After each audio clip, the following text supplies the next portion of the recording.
What's up guys, your driver Mike here, back with another video. We are helping maximize your rideshare profits and ratings. So if you've checked out the channel, we have a ton of videos, how to apply to drive for Uber, how to set up your car, winter weather, driving strategy, and a whole bunch more. So if you're not currently subscribed, consider subscribing. So today we're talking about my number one tip for new drivers, and it could be something that's costing you some money. So in my winter weather driving video, we talk about Surge. We have a video on Surge versus Lyft Prime Time as well. So Surge is very important, okay? Areas of high demand, areas of earnings multipliers, it's gonna make you some more money dollars per hour wise. So Surge is definitely something you wanna capitalize on. You wanna know the demand of your city. Always check your app to do some research in finding those demand trends. So let's say you're in your home area, okay, you're in your apartment, your home, wherever you typically start out driving, and you see an area start to surge 3 to 5 minutes away. So an area that's really close by is surging, which is great. You're ready to go, the car is ready, you're dressed and ready to step out the door. So here's a big strategy that can help you make more money. So before you go online, before you even head out to the surge area, if you want to head towards the surge area, you don't always necessarily want to chase or run out there towards the surge area because other drivers may be out there. Passengers that need rides may already have requested rides by the time you get there. But let's say it's really close by, 3 to 5 minutes away. All right, so feasible. It's definitely doable. So you head out to your car. You got everything set up. So don't go online yet. Okay, you don't want to go online yet because let's say if you are just outside of the surge area, okay, Uber's algorithm is looking for supply versus demand. So as soon as you go online, it's basically a tally mark in the supply corner telling Uber that there's another driver online. So basically Uber's algorithm is all based on supply and demand. So you don't want to go online immediately, especially if you're right outside of the surge area. So if you go online, basically that's going to tell Uber, well, hey, that's a tally mark in the supply section. Okay, it's going to say, well, hey, another driver just went online.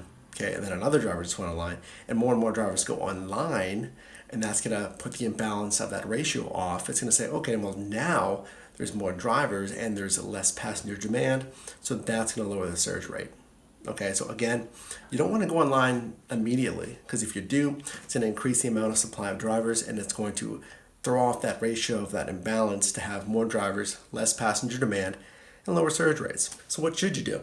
Okay, surge zone is 3 to 5 minutes away. You're not currently in a surge zone. Let's say you are. All right, let's say the peak surge zone is a 2.5 and you want to head, again, this is right down the road, this is not too far away.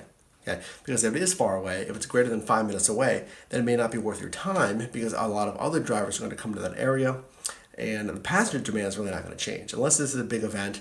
If it's a bar or if it's a restaurant, the passenger demand is going to stay constant.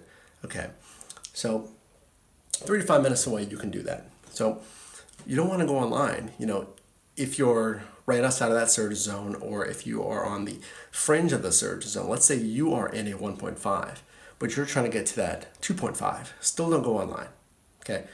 Don't go online yet because you don't want to add to that algorithm. You don't want to add to that ratio of driver to rider supply, okay? So stay offline and then drive to the surge zone. Okay, that's the tip, guys. Stay offline and then drive to the surge zone. So basically, you are undetected by Uber's algorithm because it's not sensing that your car is online. Wait, drive there, and then go online. Do you need to be in the heart of the surge zone? Well, do I need to be in the middle of that 2.5? If the fringe area is 2.2, can I still go online? You can. All right, but you have to set that threshold. What are you willing to take?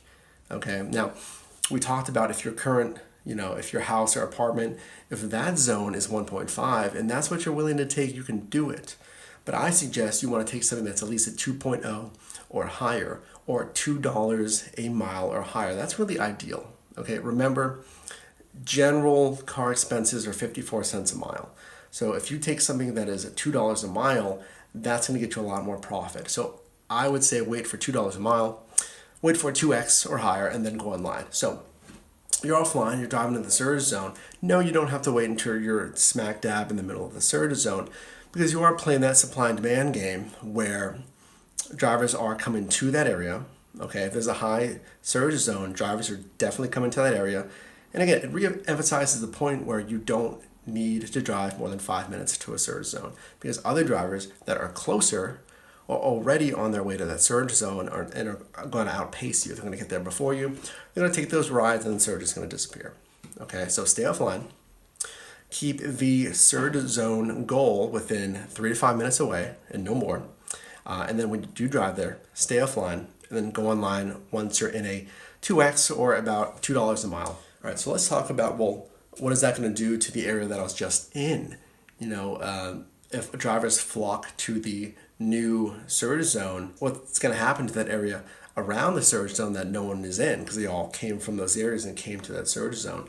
That's what you have to be careful of. Okay, and that's why I say if the surge zone is more than 5 minutes away, don't move. Okay, if you're at a restaurant area or a bar that's surging over 5 minutes away and everyone goes there, again, those rides are going to be taken. The ratio is going to be thrown off. There's going to be a lot more drivers and passengers. And then what happens to the area that they just left? That area is going to start surging. Okay, so if it's further away, the surge zone, stay put. Just stay put, because when drivers leave, they're going to occupy that new surge zone.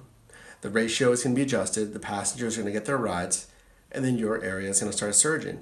So lots of strategy, guys. Surge is great. Surge is an awesome earner, but if it's more than 5 minutes away, stay put. All right, guys, this tip, while seemingly small, is a huge strategy move. All right, you need to ABC, always check your app, look for demand trends in your city, find the hotspots, know when they surge, and when you do see surge zones, or hopefully when you can predict surge zones because you know the demand trends in the city, you can be there.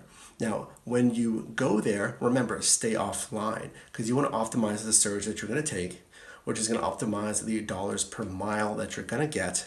So when you do drive there, 3 to 5 minutes away, stay offline. So are there any downsides, or are there any negatives to this strategy? Well, again, with driving, it's a lot of strategy, it's a lot of knowledge, and there are give and takes. So if you do go to the surge zone that's 3 to 5 minutes away, if you haven't been checking the app, you don't really know how long that surge has been there.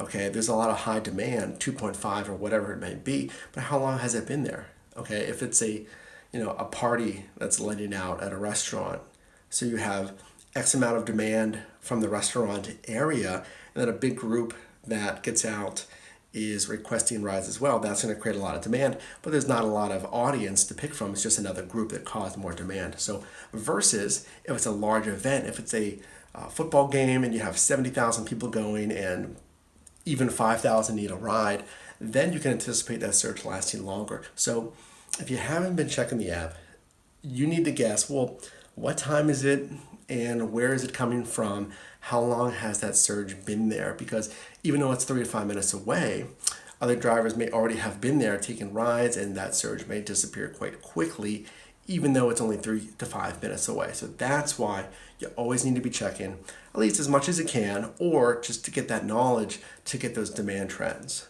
All right, guys, quick video for today. Remember, do the research, find the demand trends, and when you do see those hot spots, stay offline. If it's 3 to 5 minutes away, make your way over there and then go online to capitalize on the highest earnings. Leave a comment below. Let me know if you have any other strategies to optimize surge driving. I say stay offline, go there. If it's 3 to 5 minutes away, hop online. But there's a lot of other strategies, and we really haven't talked about Lyft Prime Time either. So leave a comment below if you'd like. That's all we have for today, guys. Like, comment, and subscribe, and I'll see you in the next one.